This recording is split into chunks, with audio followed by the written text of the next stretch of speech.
Hello, everyone. My name is Sanjana Rishi, and on behalf of Scope, I'd like to welcome you to this innovative and prestigious webinar discussion on the nature of well-being and reality, featuring the esteemed Dr. Deepak Chopra, a global icon in his own right. This program is being brought to you today by Scope, academic partner IPCA, and media partners Tata Sky and Famhealth. For today's discussion, we're honored to be joined by an elite panel comprising of the Director General of Scope, Mr. Atul Sobti, eminent cardiologist Dr. H.K.Chopra, cardiovascular and cardiothoracic surgeon and CMD of Medanta Medicity, Dr. Naresh Shrihan, who is, of course, a household name in our nation, and, of course, Dr. Deepak Chopra, a pioneer in integrative medicine and personal transformation. I'd like to express my deep gratitude to all of our panelists for joining us on this momentous occasion.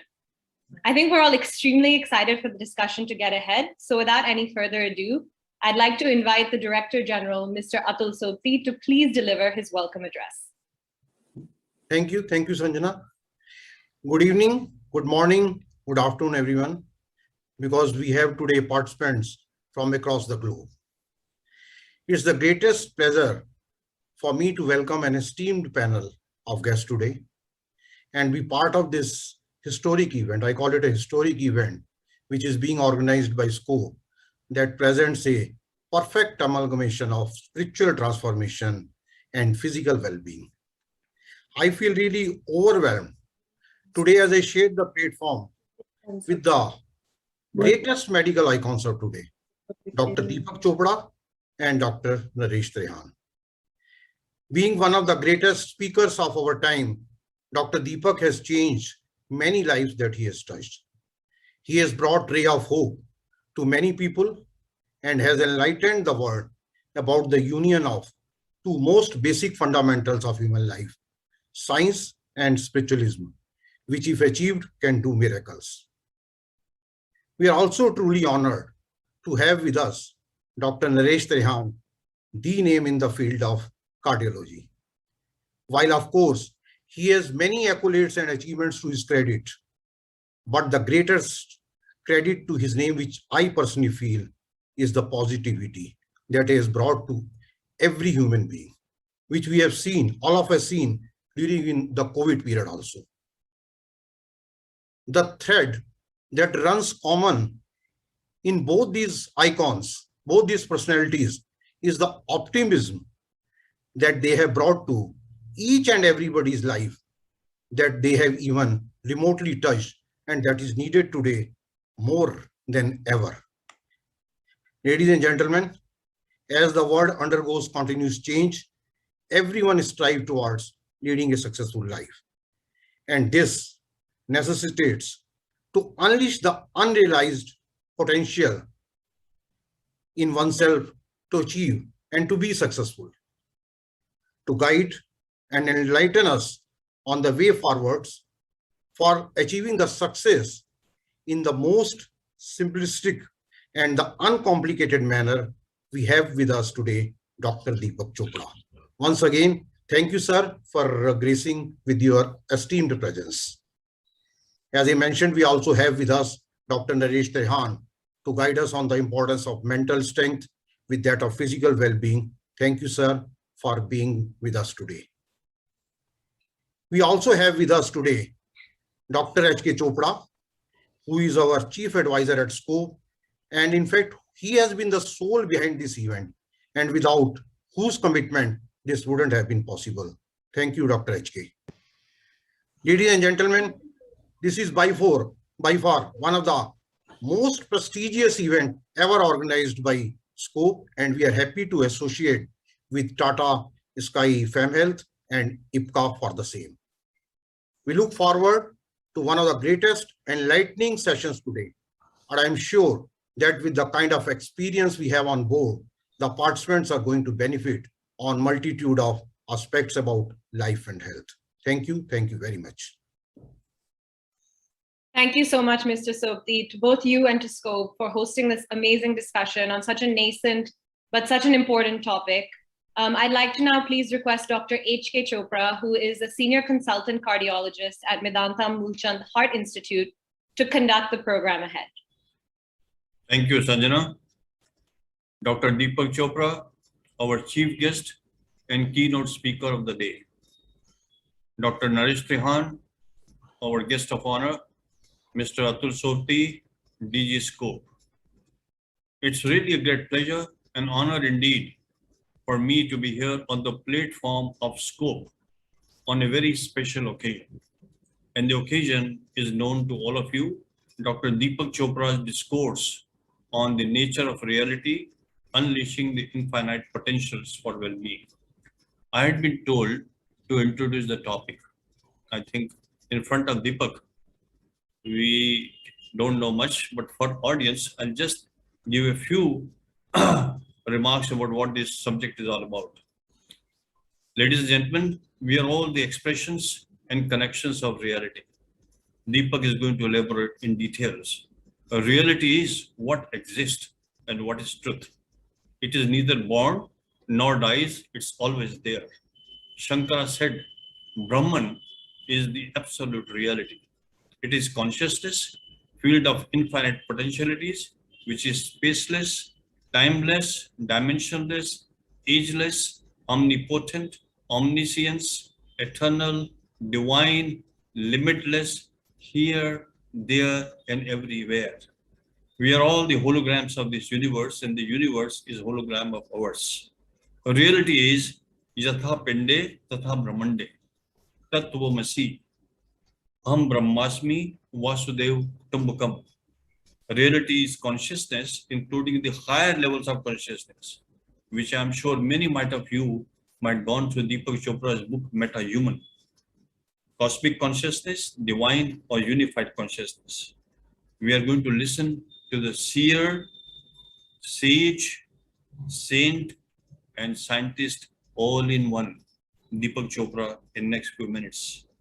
May I request our guest of honor, CMD, Medanta Group of Hospitals, and Chief Cardiac Surgeon, Medanta Hospital and Medanta Group of Hospitals, who served in New York University Medical Center almost for 18 years, established a Scott Heart Institute, which is functional, and he was there almost for 20 years. And now he has established 6 super specialty hospitals under the aegis of Medanta MedCity. And we are also a part of it so far as cardiology is concerned. We feel very much honored. Dr. Naresh Shrihan is recipient of prestigious Padma Shri, Padma Bhushan, and Dr. B.C. Roy Award from the Government of India. Dr. Trehan is a doctor with a difference, who believes in holistic healthcare with divine intervention, and is also a management guru, which I just mentioned, who is managing so many hospitals, which is a very difficult task. Ladies and gentlemen, I present to you Dr. Naresh Shrihan, a world legend and titan of cardiology and cardiac surgery, for his address. Dr. Naresh Shrihan, sir. First of all, good evening, good morning to all of you. It's a real pleasure and a distinguished honor to be part of this discussion, because not very often do you find that kind of beliefs that you have being brought into focus and being able to discuss them on the same platform as Deepak Chopra, who has actually devoted his whole life into defining that life is not a one silo. Life, health is all connected in multiple ways with the cosmos, with your own mind, with your own soul, and ultimately it leads to your whole sense of being and your whole health. So, I am a practitioner of the highest end, or you can say the most aggressive form of medicine, and that is heart surgery. And all day and night, that's all I do, and also develop the institutes that I'm heading. And I'm very cognizant of the fact that when a person who gets sick, and we call them a patient is not an isolated event of that disease. The patient has, it from his point of view or her point of view, a very distinct classification of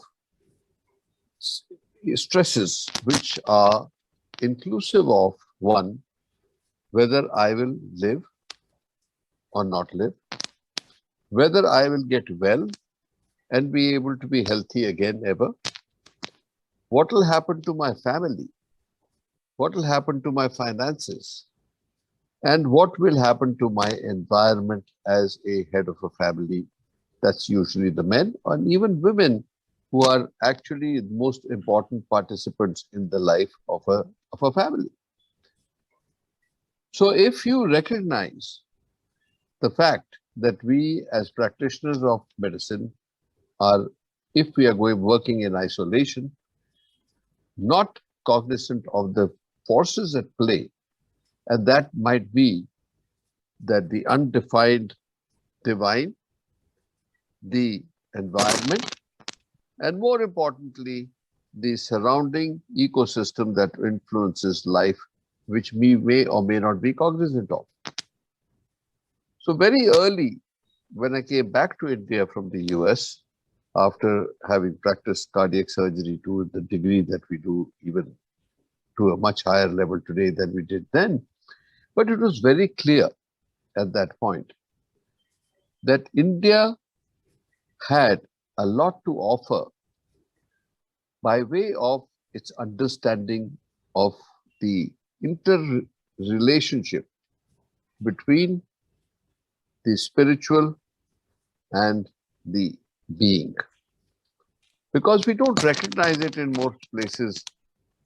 We talk about religion, but we don't talk about spirituality. We don't talk about the cosmos. We don't talk about energy. So all these things are very related, and I became very aware of it and started believing in it.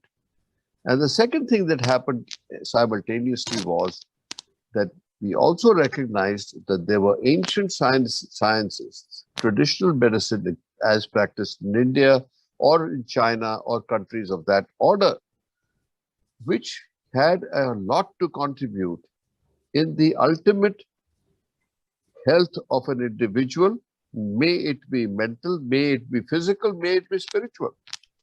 So well defined by Dr. Deepak Chopra about the mind-body-soul connection, which he has done extensive work on.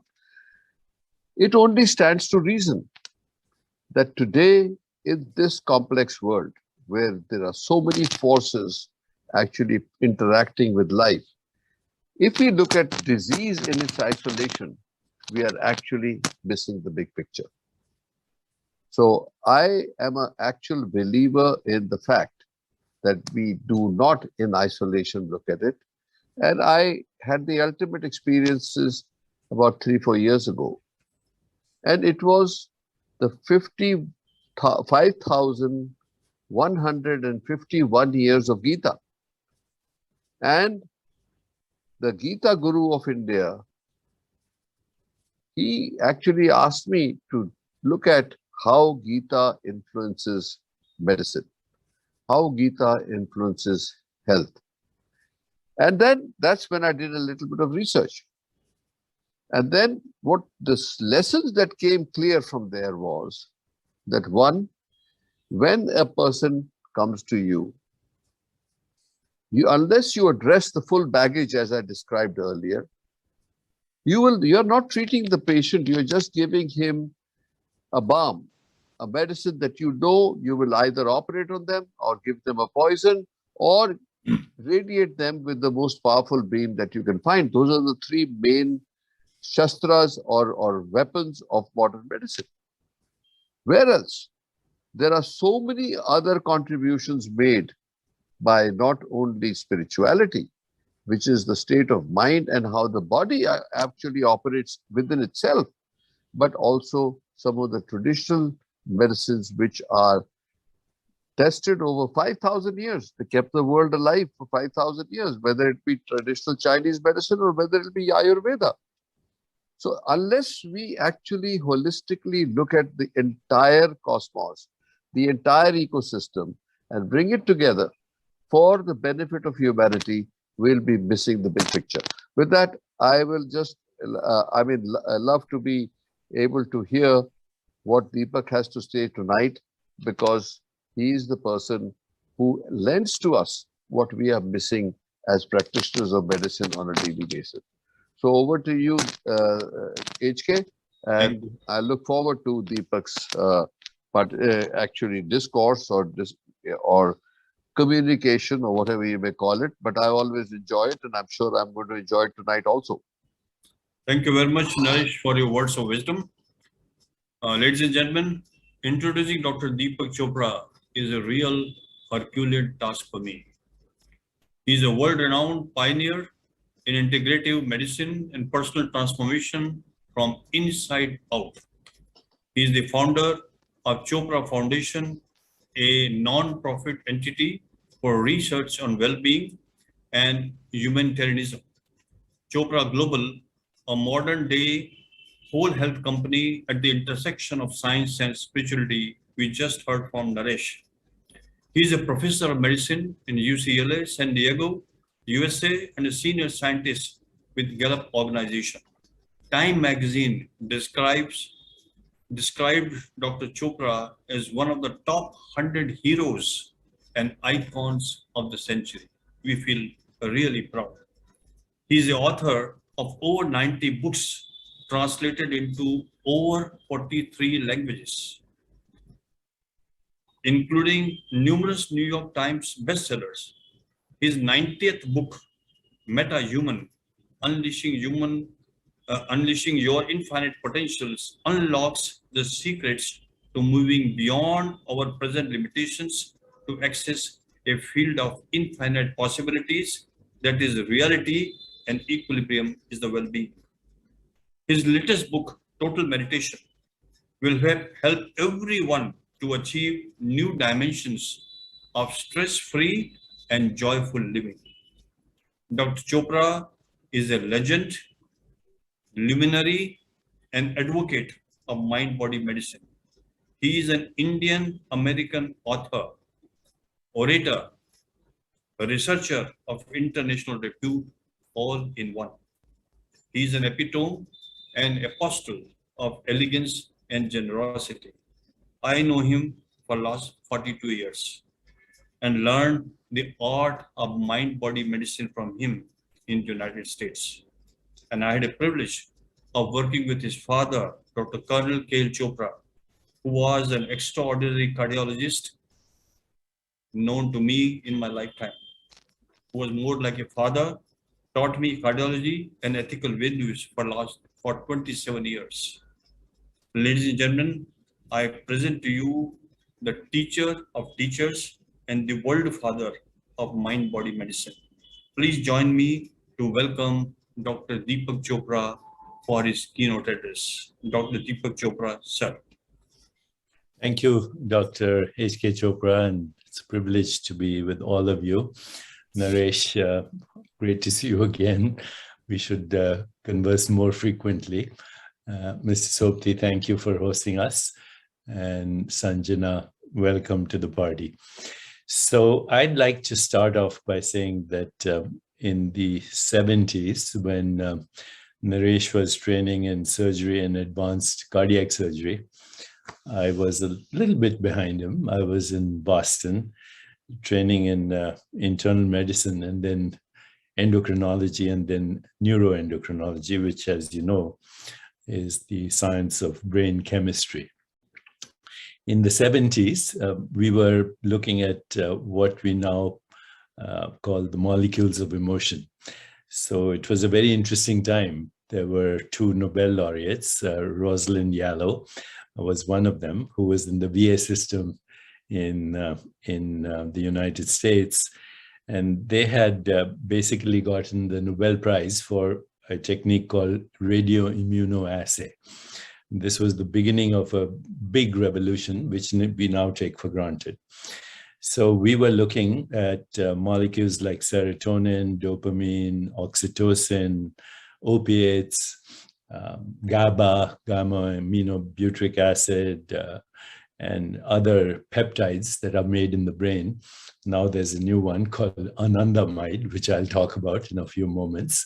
Anandamide, a peptide that represents ananda or bliss. But we were in a very interesting time at that time, because one of my colleagues, who later became the head of brain chemistry at the NIH, her name was Candice Pert, and she one day used this expression, molecules of emotion. And immediately I knew that we were in the brink of a revolution. Today we know these molecules of emotion. There are new pharmaceuticals that are being made to actually amplify the effect of these molecules, and some to deactivate the effect of some other molecules. In other words, brain chemistry has matured to a great degree.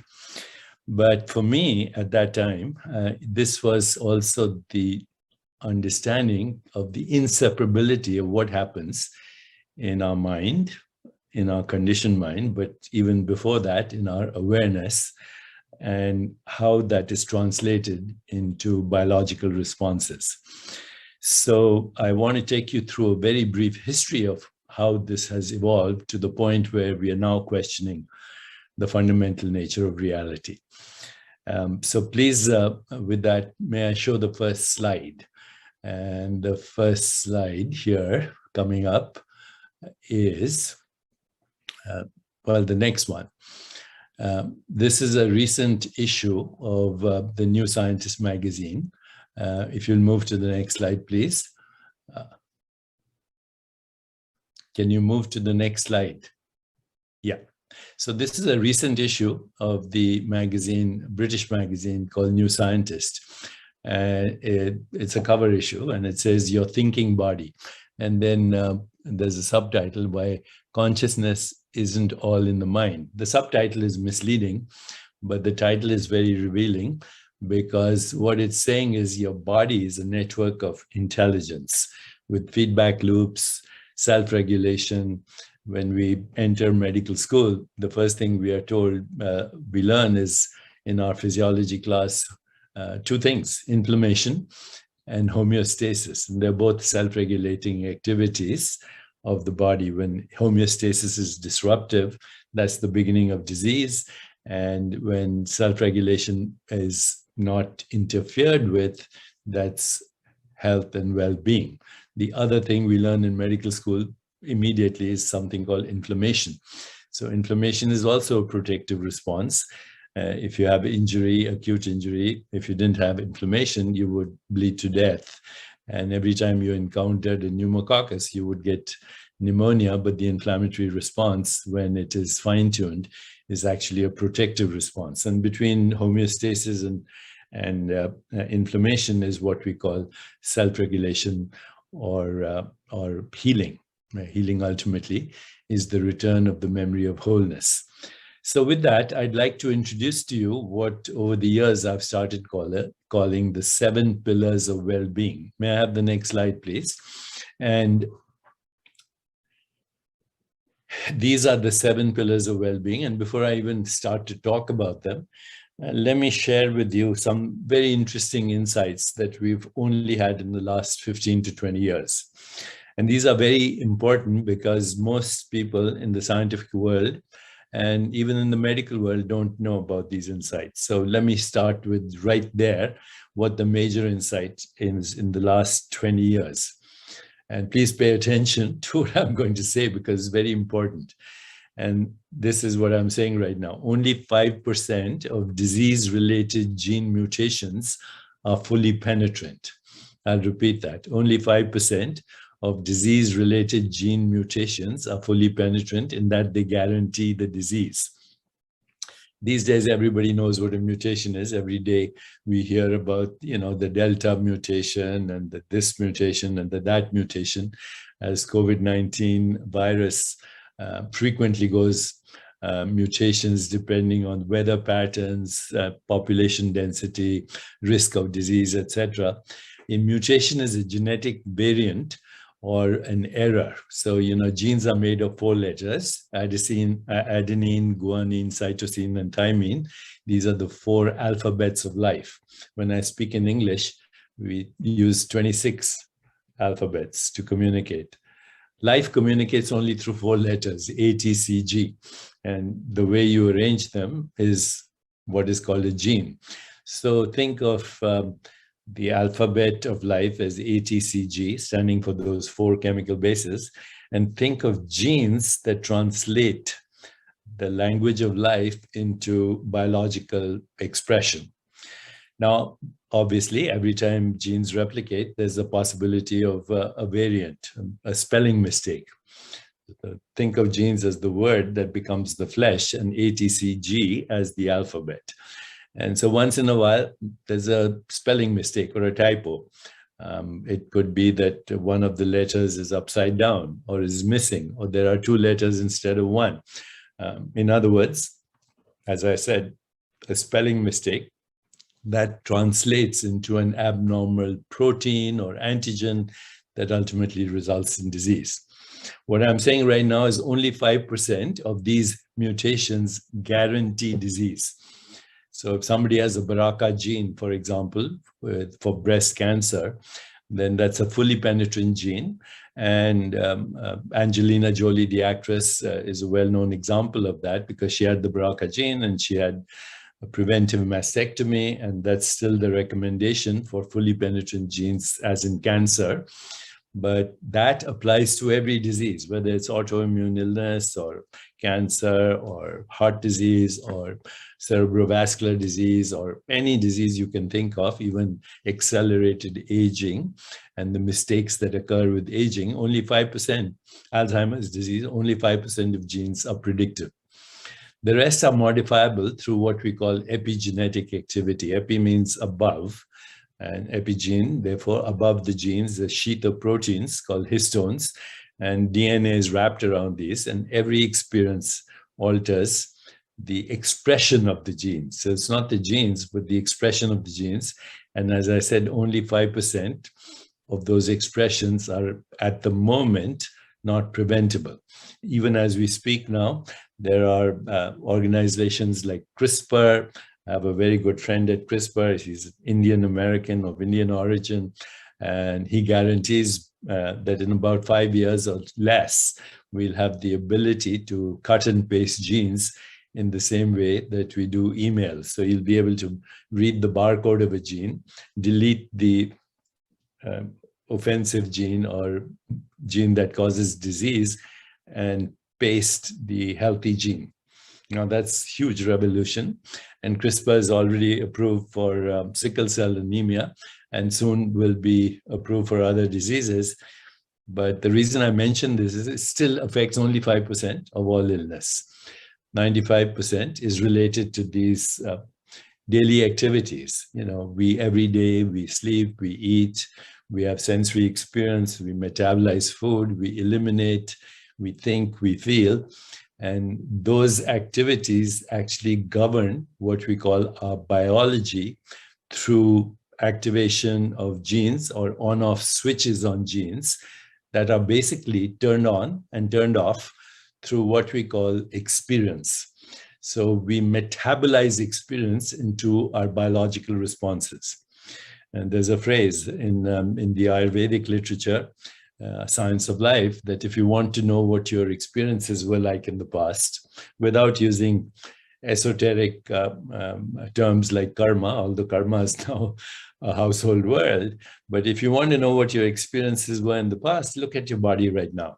And if you want to know what your body will look like in the future, then look at your experiences right now, because we metabolize every wisp of experience and turn it into a biological response to these on-off switches on our genes that are regulated by the metabolism of experience. So where does experience occur? If you ask people, where does experience occur, particularly neuroscientists, they'll say it occurs in the brain, but there's no experience in the brain. Right now, you're listening to me, you're hearing sound, there's no sound in the brain. You're seeing images, colors, forms. There's no image or colors and forms in the brain. There's no taste, there's no smell. The brain is about 3 pounds, and it's mostly fat and protein and water, and has the consistency of jello. And if you put a knife through the brain, it doesn't experience pain. In other words, the brain is not the center of experience. So where is experience occurring right now? Where is this experience occurring? That you're listening to me, hearing me, thinking about what I'm saying. Where is all this occurring? The brain shows what we call neural correlates of experience. But this is one of the biggest problems in science today. What is the nature of fundamental reality? What is the universe made of? And what is the biological basis of experience? And as I go through this presentation, I want to share with you that both those questions, what is the universe made of, and what is the biological basis of consciousness, both those questions are wrong questions. And as long as we ask the wrong questions, we're not going to get the answers. And we'll come to that in a moment, but for now, these are the most important pillars of well-being that you can experience in order to upregulate your biological responses in the direction of self-healing or homeostasis or decrease in the inflammation in the body. So sleep, average night is or should be 7 to 8 hours. I prefer 8 hours. Of that, 3 hours should be between deep sleep and dream sleep. And the remaining 5 hours is usually light sleep and some periods of waking up. But 3 hours out of the 8 hours should be dream sleep and deep sleep. In dream sleep, your brain waves go to the range of about 4 to 8 hertz per second, cycles per second. In deep sleep, your brain waves go to less than 4. And so both these phases of sleep are for self-regulation. Dream sleep for regulation of what we call the emotional or mental body. And I'll talk about that in a moment. And deep sleep for the regulation of the physical body, which is made of matter and energy, as Trehan, Naresh so elegantly expressed in his introduction. So your subtle body, mind, intellect, and ego, as we understand in the tradition of Vedanta and wisdom traditions, dream sleep is the cleansing and detoxing of the subtle body, mind, intellect, and ego, buddhi, ahankar, mano, buddhi, ahankar. And then the deep sleep is when amyloid and other toxins are removed and inflammatory markers come down. That is very necessary for physical regulation as well. In fact, now the data suggests that lack of sleep may be the #1 risk factor for premature death from both cardiovascular disease and also long-term appearance of Alzheimer's and many other chronic illnesses. So sleep, meditation, and stress management. There are many ways to manage stress, including music and storytelling and entertainment and dance and imagination and massage. But meditation seems to be the most reliable, as I'll show you some studies. And then movement, both the aerobic movement to increase your cardiovascular capacity, strength training.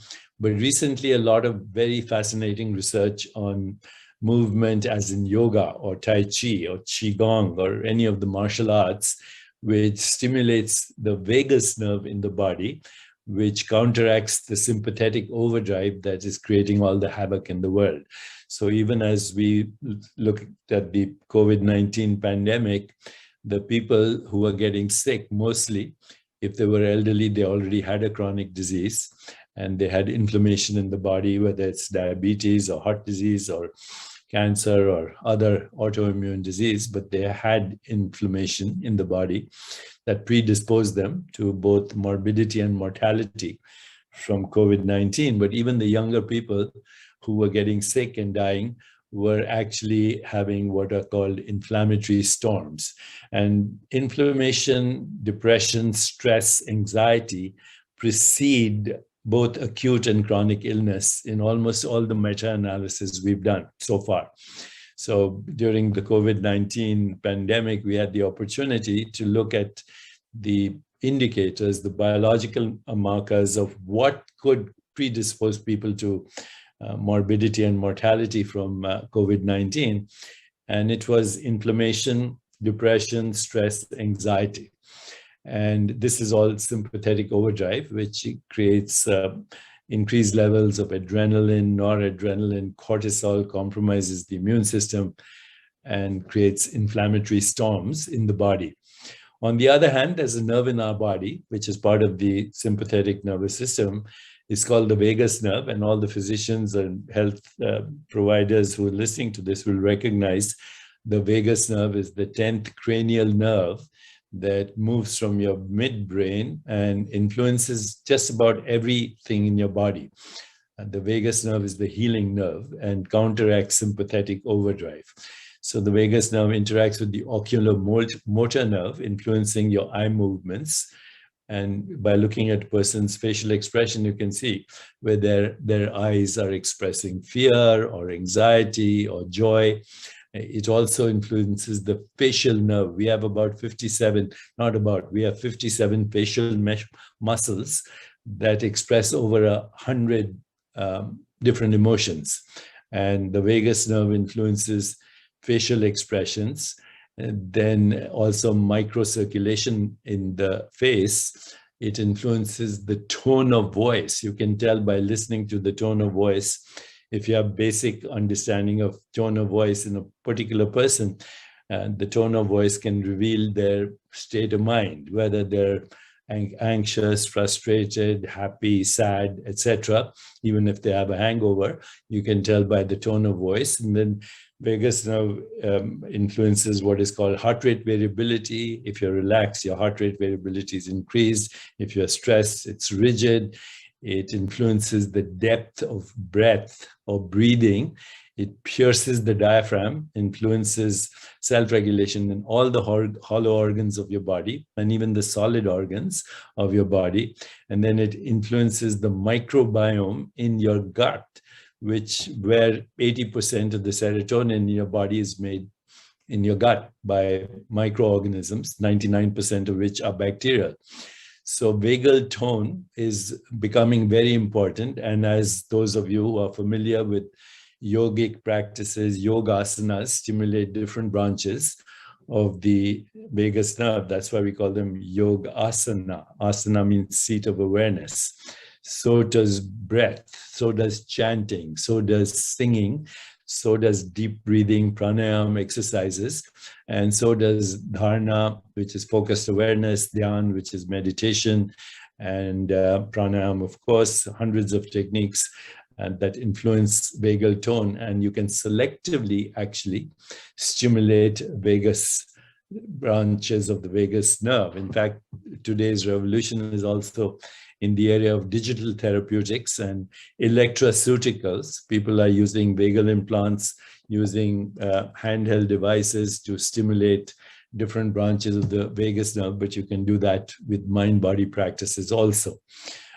Chanting, singing, breathing, deep breathing, yogasana, dharana, dhyan, samadhi, and particularly pranayama influence vagal tone. And as we speak right now, and there are scientists that we are working with in Israel and also in the United States to create something which would be a maybe 10-second selfie instead of a selfie. So you take a 10-second video, you say, "Hello, I'm Deepak Chopra. How are you? Good morning."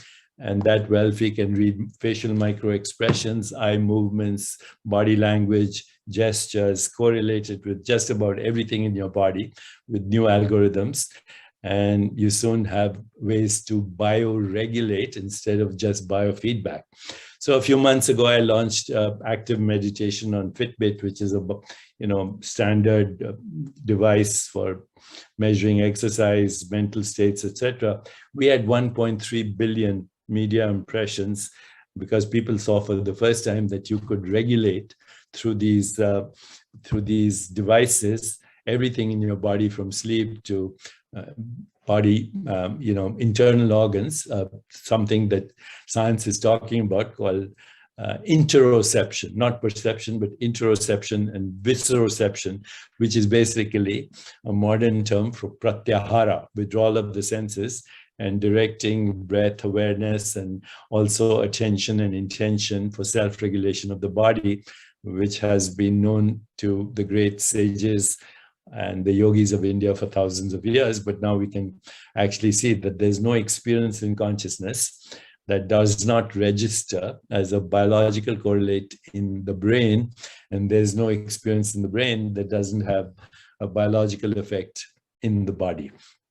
So the next few items I want to mention: emotions. If you're feeling anxiety, fear, hostility, anger, resentments, guilt, shame, depression, your body goes into inflammation. It feels separate and disconnected.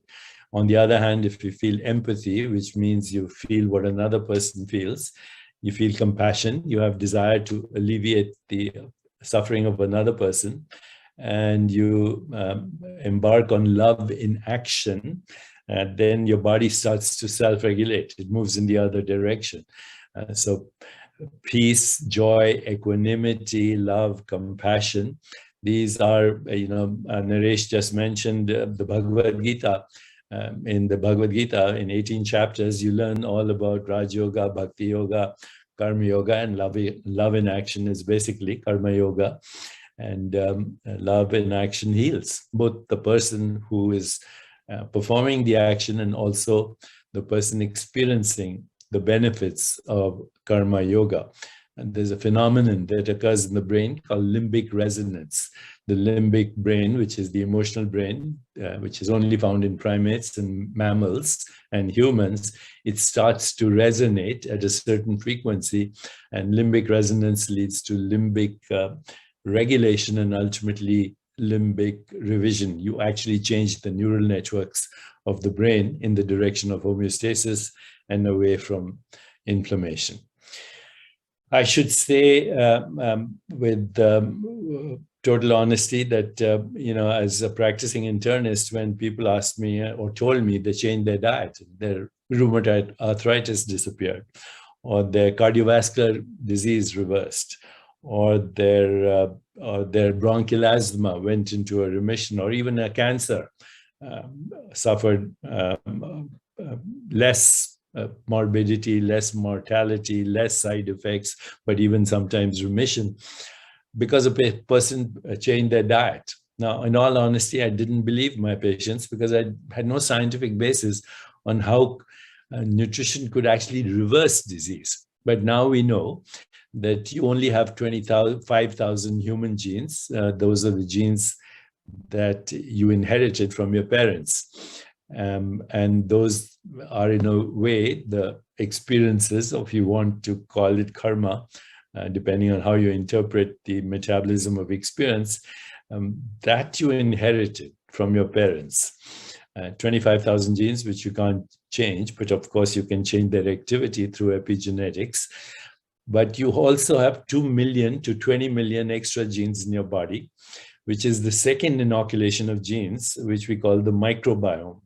So when a baby comes out of the birth canal, it inhales, swallows, and is covered by the vaginal secretions of its mother.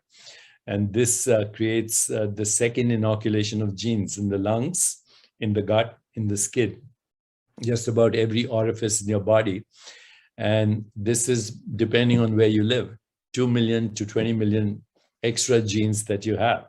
So technically speaking, we are a few human cells living in a bacterial colony, and we have ignored this for all these years. Today we know that 30% of the human microbiome has disappeared from urban societies as a result of what we call manufactured food, refined food, high sugar, food that contains chemicals, inflammatory products, antibiotics, and hormones. And this condition is called dysbiosis. And it is now rampant in the whole world.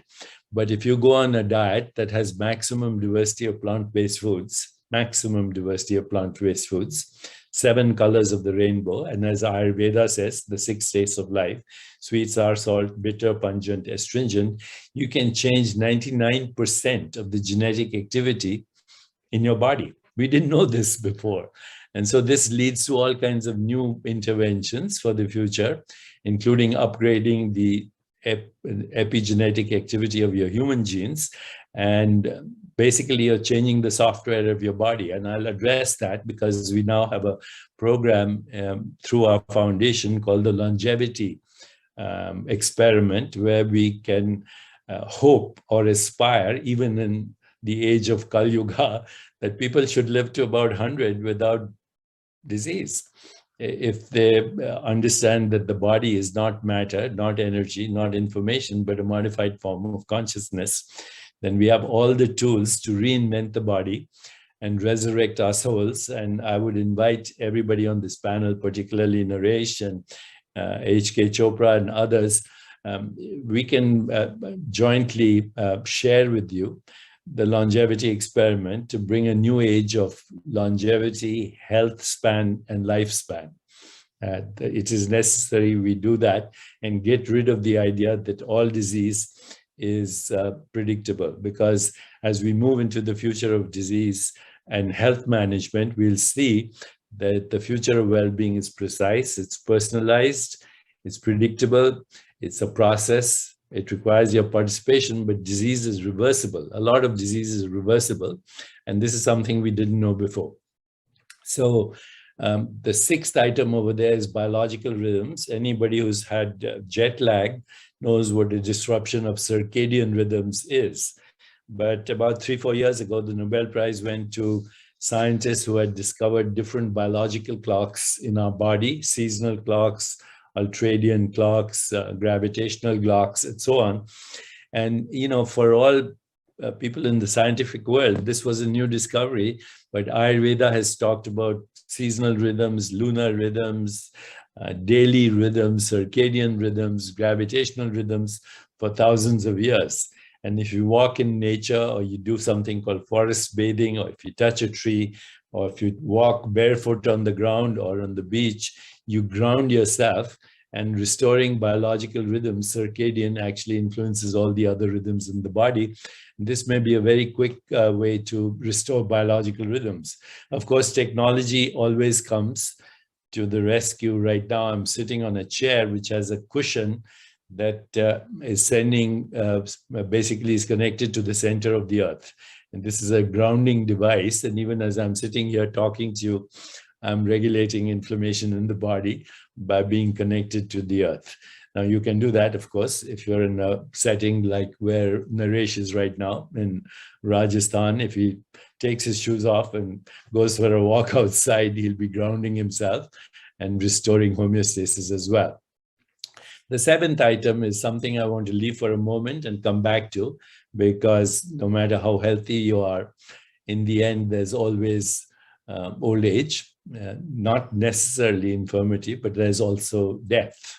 And that's the culmination of a lifespan that began with the fertilized ovum and ends with the last breath. And that obviously has led humans to ask questions like, do we have a soul? Does God exist? What is the ultimate nature of reality? What happens after death? So I'll come to that in a moment, but let me take you to the next slide. The next slide goes beyond what I've said, which is mostly physical well-being and mental well-being, into the bigger ecosystem of well-being. Naresh used the word ecosystem of well-being. So this is the ecosystem of total well-being. This slide is prepared as a result of my work at the Gallup organization, where I have served as a senior scientist for many years. Career well-being simply means, are you happy at your job? If your boss ignores you, your rate of disengagement goes up to 40% or more. If your boss does not ignore you but criticizes you, you get better. You would rather be criticized than ignored, because now at least you exist. So if you're criticized, your rate of disengagement goes down to 20%. But if your supervisor, boss, CEO notices a single strength that you have and expresses it with authenticity, disengagement goes to less than 1%. In the United States, it seems like 30% of workers come disengaged to work. They're unhappy, they make other people unhappy, and everybody gets inflamed. So a good organization, a good business, a good system is where there is shared vision, where everybody complements each other's strengths, where everybody is emotionally and spiritually connected, and suddenly the health of the business improves as well. Because the health of the business is dependent on the health of the ecosystem of the business. In an ecosystem of business, you have employees, you have employers, you have customers. If your employees are healthy and happy, your customers are going to be healthy and happy. And if your customers are healthy and happy, your investors are going to be happy and healthy. That's a good business. Similarly, social well-being. If you have a friend who's a happy friend, your happiness goes up by 15%. But if the happy friend has a happy friend that you don't know, it still keeps going up. This is because we all come with personal stories and we entangle with each other. And if I'm happy, I'm influenced by all my happy friends. If I'm unhappy, I'm influenced by all my unhappy friends. And today, scientists are actually looking at what we call the demographics of happiness. Only 10% comes from outside sources. The remaining 90% of your happiness depends on your attitude to life. Do you see the world as a problem or as an opportunity? It also comes on whether you have meaning or purpose in life. It also comes from your ability to make other people happy by giving them attention, appreciation, affection, and acceptance. So social well-being is crucial to physical well-being. Similarly, financial well-being. Ultimately, actually, as we did our surveys, we found that even though there are so many components of well-being, concern about money is the number one insecurity in the world. No matter how rich people are or how poor people are, concern about money is the number one concern. So financial security depends on other aspects of security, but also on things like insurance, disability, the ability to take time off, etc. And in the United States now, there's a movement called Just Capital. I was one of the original founders of that. And we are looking at financial well-being of everyone in an ecosystem of well-being. And finally, community well-being, something that has not been looked at until recently. You can predict what's going to happen in the United States, everything, including COVID-19 risk, cancer, heart disease, just by looking at the zip code of a person living in the United States.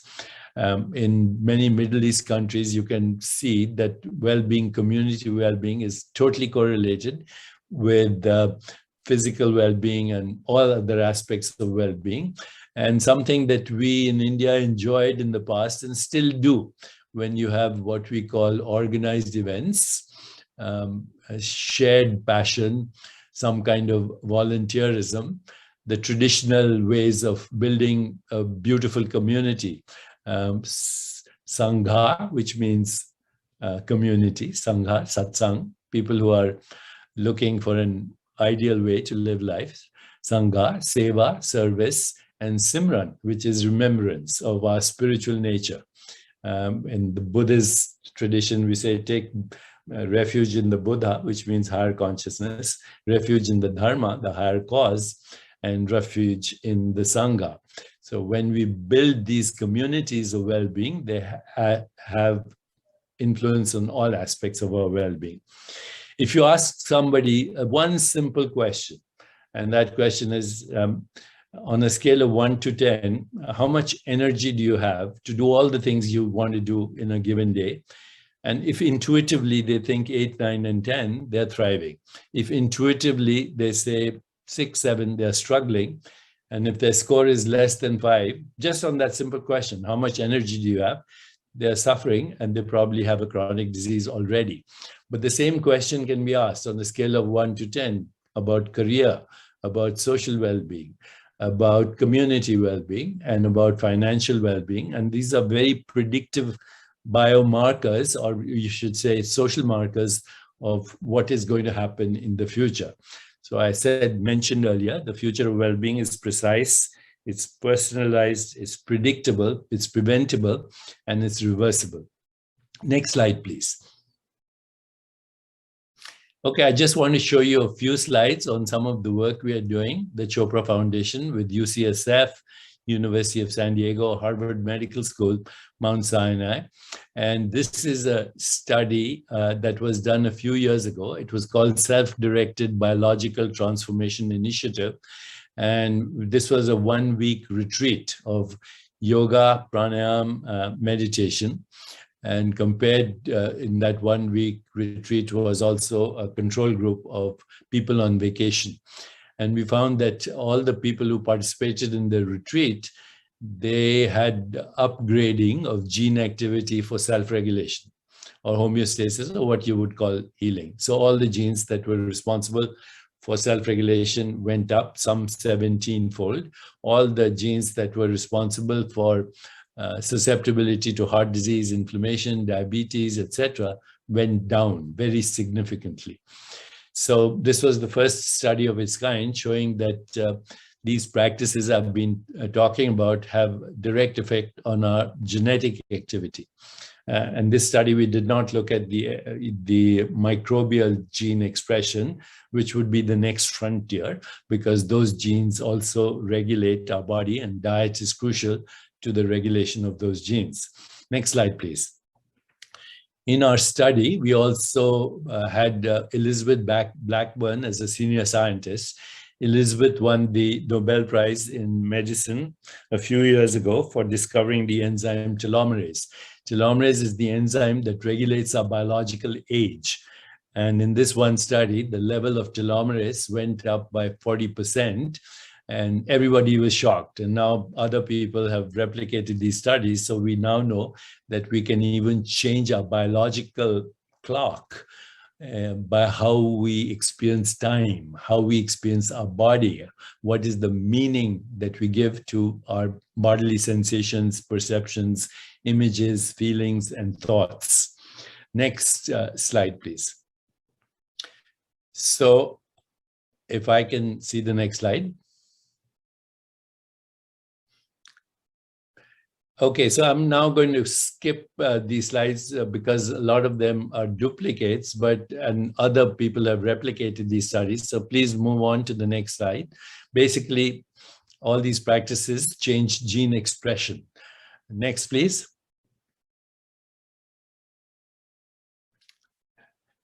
Again, highly significant gene expression changes. Next slide, please. This is how epigenetics works. Those blue balls are histone proteins, and DNA is wrapped, and every experience modifies the expression of the DNA or genes, and affected by diet, lifestyle, environment, even drugs, and in utero experiences and childhood. Next slide, please. Okay, let's keep going because next slide, please. I'll tell you when to stop. This was the original article published in Nature. Next slide. Keep going. And recently, we've been looking at non-dual awareness and spiritual experiences and digital therapeutics and digital markers, including everything from brain waves to algorithms looking at heart rate variability and many other markers. Next slide, please. Next slide. Next slide. Okay, so this is where we are today. We're creating new algorithms, stay there, new algorithms that are looking at everything from dreams to digestive functions to fine-tuning of hormones to the experience of a joyful, energetic body, to vagal tone, to what is happening in the mind, what is happening with facial expressions, heart rate variability, and emotions, to see how we can create a new era for bioregulation all this is happening as we speak. We work with high-tech companies, and we invite you also to participate in what we are going to call the longevity experiment. And with that, let's move to the next slide, please.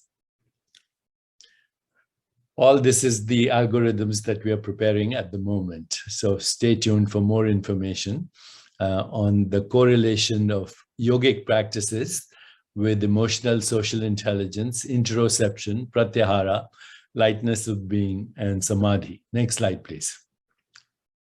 Okay, now we'll stop here for a moment, and I would like to now share with you the most important aspect of what I was going to say today. And that is, if we live long enough, if we live a healthy life, and if we are able to self-regulate, there is still a point where human beings have to experience the final chapter, and that is called death. So old age, infirmity, and death have been the inspiration for both religion and spirituality. Religion is a dogma, set of practices, rules and regulations about morality, and usually institutionalized. In India, though, we have something called Sanatana Dharam, the eternal dharma, which says that our final chapter should be about self-realization, to go beyond the world appearance and understand what is fundamental reality. And today, as I said, if you go on Google or Wikipedia or whatever, and you type out the following question, what are the 125 open questions in science? Open questions mean you don't really know the answer. The first open question in science today is, what is the universe made of?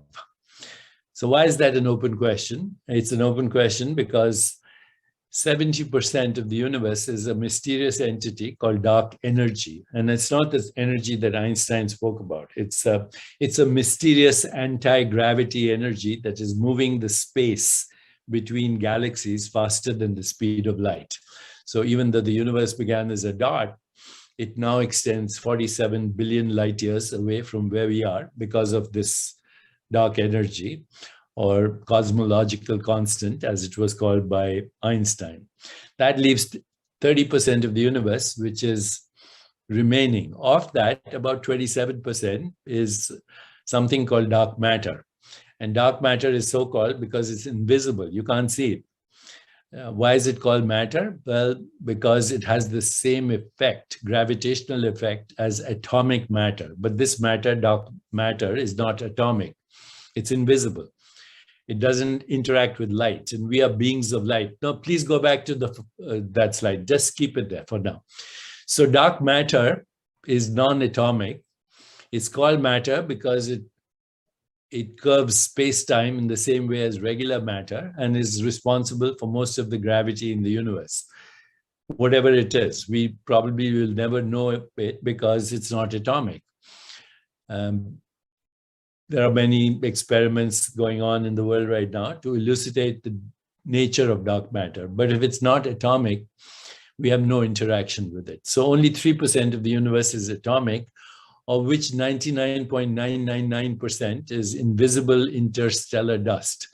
The visible universe, which is 2 trillion galaxies, 700 sextillion stars, uncountable trillions of planets. Right now, scientists estimate that there might be 60 billion habitable planets in just the Milky Way galaxy. 2 trillion galaxies. That whole thing is less than 0.01% of the universe. The rest is unknown, unknowable probably. And the problem with that is atoms are made of particles, and particles, when you're not looking at them, they disappear into waves of possibility. So particles and waves are two different aspects of the same reality. Bottom line, what is the universe made up from? And the answer is that it's made of nothing. So if the universe is made of nothing, why does it look like it looks like to us, with colors and shapes and forms and sounds and tastes and textures. That's called the hard problem of consciousness. And that's the second open question in science. What is the biological basis of consciousness? As I said, these are wrong questions. If you understand Vedanta, then and Kashmir Shaivism and even Buddhism, you will see that the fundamental nature of reality is Chitakash, which means the infinite space of consciousness, which then emerges as the theater of space-time and causality. But the theater of space-time and causality is based on misperception, which means the misinterpretation of perception, which is the magical lie that we know in India as Maya.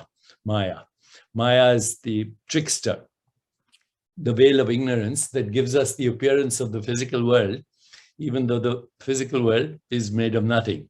And the play of the physical world is called Leela. And then if you read Yoga Vashishta and other great scholars, they say that there are infinite universes that come and go in the vast expanse of consciousness, like motes of dust dancing in a beam of light. And today science says, in fact, there are infinite universes and infinite lokas as well, but they're all dreamscapes. They're all Maya, just as what we call planet Earth, Karma Bhumi, is part of the Maya. And we are here as fictional characters in Karma Bhumi to actually self-realize the ultimate reality. So when you look at this picture, a lot of you will see a Mexican on a horse with somebody lying on the floor. A lot of you might see an old man with a beard.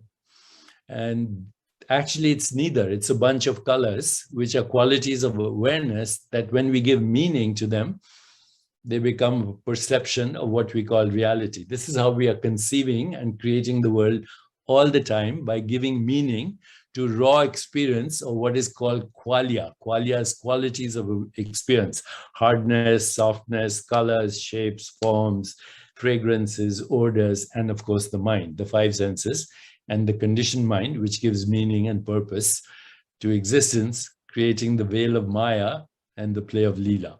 Next slide, please. Many of you will see a woman with locks.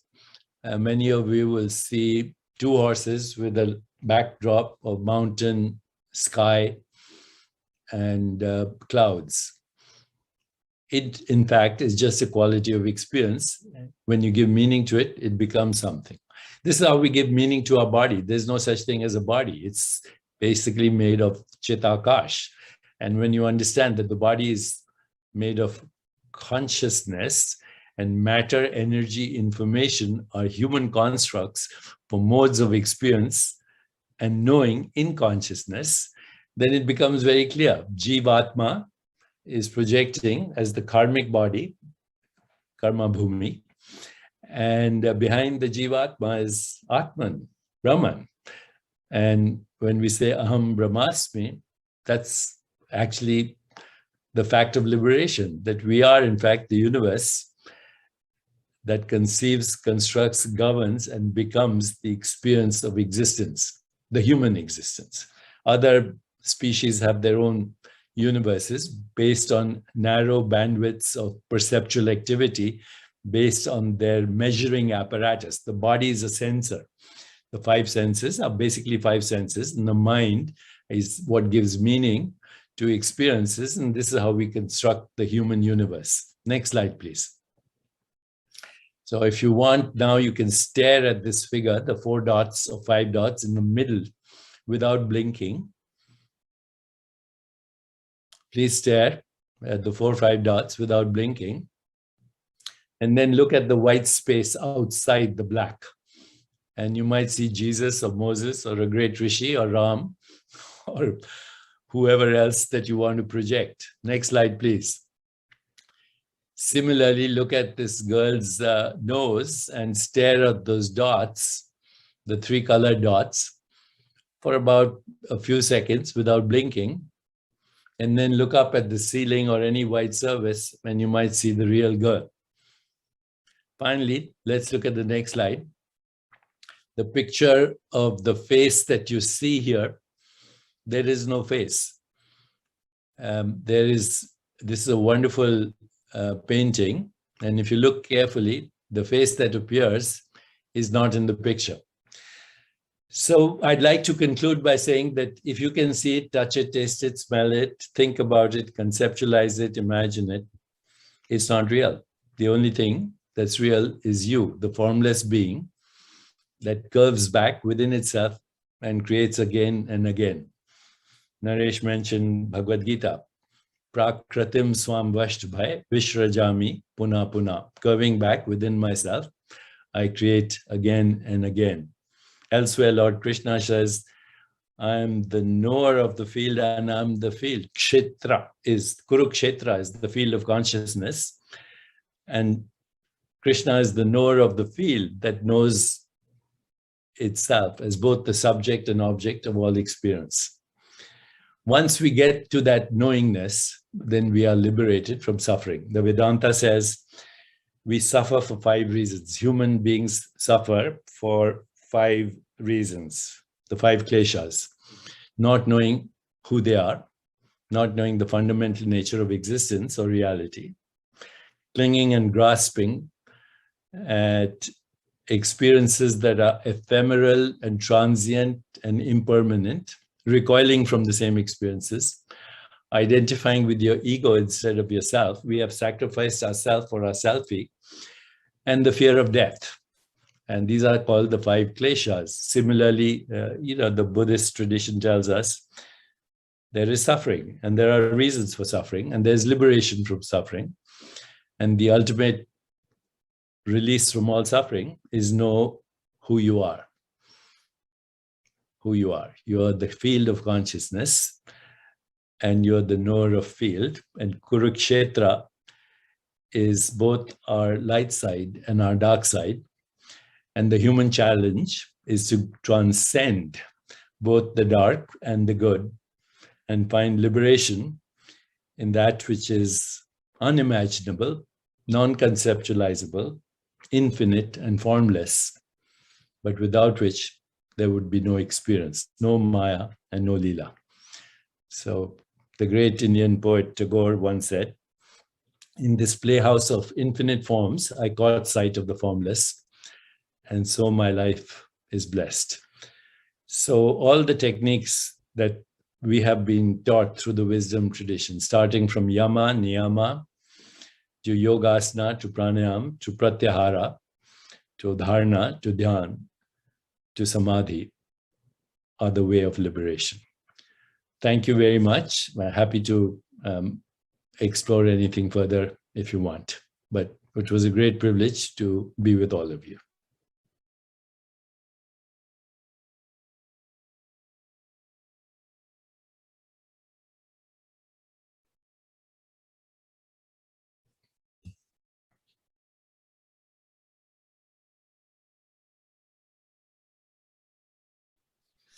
Dr. Chopra, Ms. Sobti, Yeah. Naresh, I'm still here. Thank you very much, Deepak. It was a very brilliant exposition. The way you started and explained everything, I have no words to express because you were beyond our imagination, beyond our understanding. And I think the way you gave a message, which is very, very clear, that reality is you. You are the consciousness. And if you really want to be liberated, followed all the 8 limbs of yoga. I think repeatedly mentioned very nicely. Everybody was absorbed to whatever you were talking about. Or from scientific aspect, microbiomes, then to genetics, epigenetics, everything you covered in such a short span of time, which is unbelievable. And I don't know how much you stress on the sleep, that we have to have a deep sleep at least for 3 hours. It's amazing. And the way you show a child sleeping, and sleep is the main karma which we should adopt and adapt so that we'll live peacefully and comfortably and not be away from the worries of daily life. And the way you explained about the genomics, telomerase, I think how to remain in the parasympathetic mode and be away from sympathetic mode, and the vagal mechanics and the vagal appliances which are working on, I think it was mind-boggling. I think it was very, very good. I think we learned a lot, and I'm sure same thing, everybody might have learned a lot. But I just want to invite now to a very, very prestigious function now, Felicitation program for Dr. Deepak Chopra.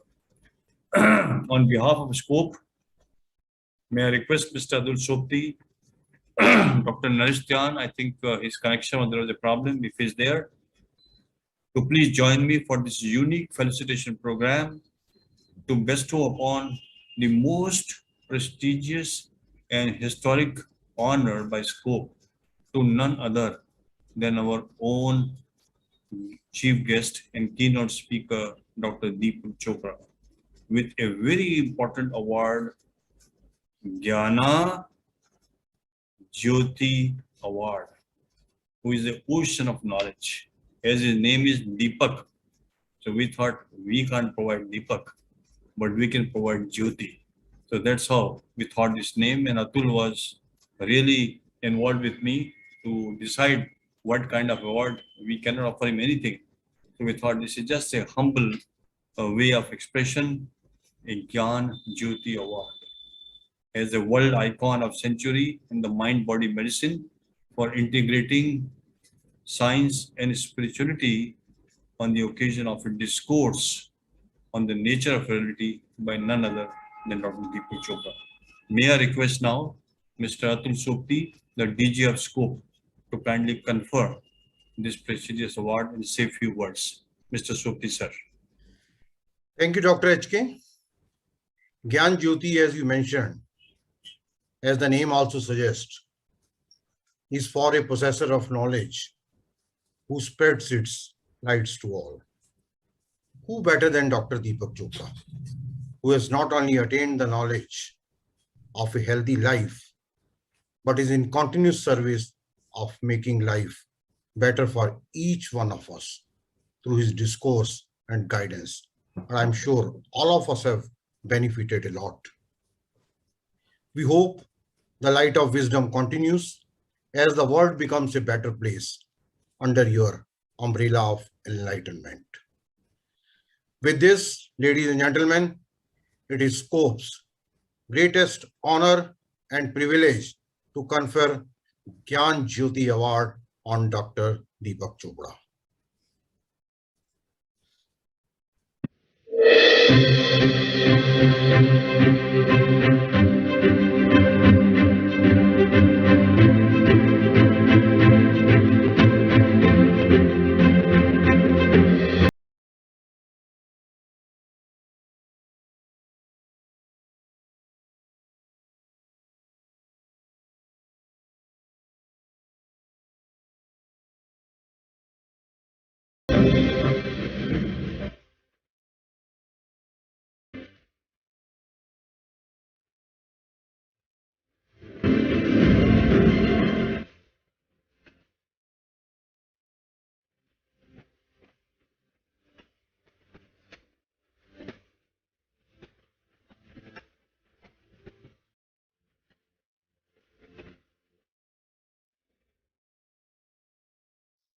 Thank you.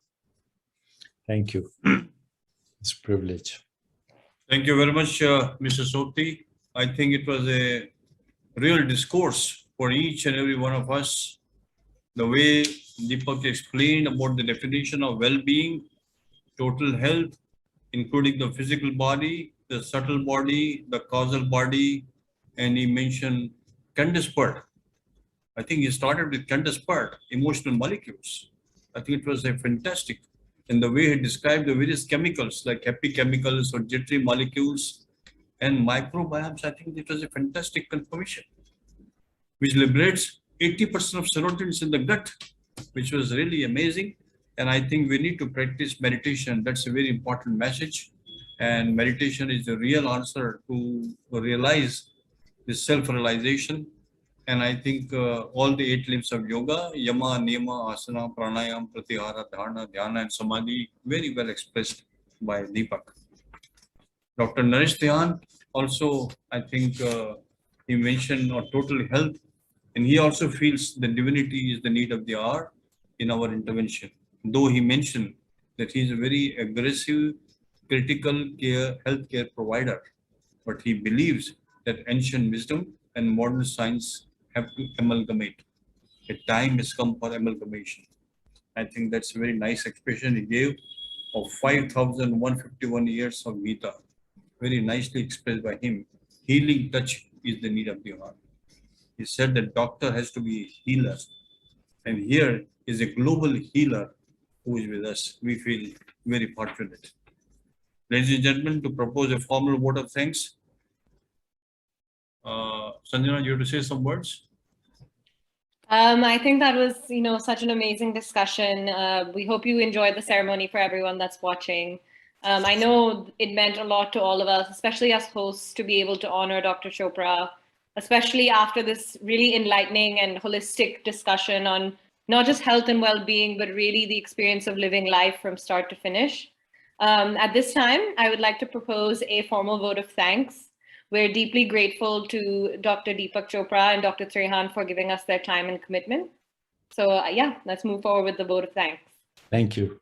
I express my heartfelt gratitude to our chief guest and keynote speaker of the day, Dr. Deepak Chopra, for his brilliant exposition with the message of personal transformation by experiencing consciousness as a reality and transforming himself or herself and the whole world. I also express my gratitude and thanks to Dr. Naresh Shrihan for his message of holistic health and practice of all the 8 limbs of yoga in our day-to-day practice in every hospital. Hospital should not be a hospital. It should also be a healing home. We need to change the definition of every hospital, and we should not be having an aggressive approach. We should have a very subtle approach as expressed by Deepak. He said that divine intervention is the need of the hour in every hospital, especially in the COVID times. And you heard what happens with the COVID, what is happening to individuals by the disease, as well as by the stress generated by the fear psychosis in the people's mind. I also express my gratitude and thanks to Mr. Atul Sobti and the whole team of Scope for their devotion, dedication, and the real hard work for the last 4 months to make this discourse a success. His whole team, I personally feel and express wholeheartedly that they are the real live wire of this program. Thank you. 3 meetings. Thank you, Dr. HK. Yeah. Thank you very much. 3 meetings in the Scope complex and 3 dry runs under the leadership of Atul Sobti. I am really grateful from my heart. I also express my thanks to Tata Sky Famhealth MD, Mrs. Asha Kapoor, and the team for her support as a media partner. I also express my gratitude and thanks to Ipca Laboratories as academic partner, especially Mr. Johnny Edwin, the Vice President, and his whole team for helping us in the connections so that our program should be successful and there should not be any disconnection. I think it has not happened. We are very, very grateful. I also extend my gratitude to Geeta Singh for coordinating this event all the way from USA. She was a real source of helping us, supporting us, guiding us, so that we don't commit a mistake anywhere. I hope we were successful from that point of view. And last but not the least, I am thankful to each and every one of you as the audience. Without you, this program could have not been a success. Thank you very much once again, listening to a great hero and an icon of spirituality and science all in one, Dr. Deepak Chopra. Thank you. Very grateful to all of you, to Scope, to the great audience, and great privilege to be with you. Thank you. Thank you. Have a wonderful day. Thank you. Thank you. Thank you so much. That concludes our program for today. Once again, to all the viewers, thank you so much for joining us today. And we hope you enjoyed this presentation brought to you once again by Scope, Ipca, and Tata Sky and Famhealth. Thanks so much. We hope you have a lovely evening or morning, depending on where you are. Thank you, Sanjana, for your lovely words. Thank you.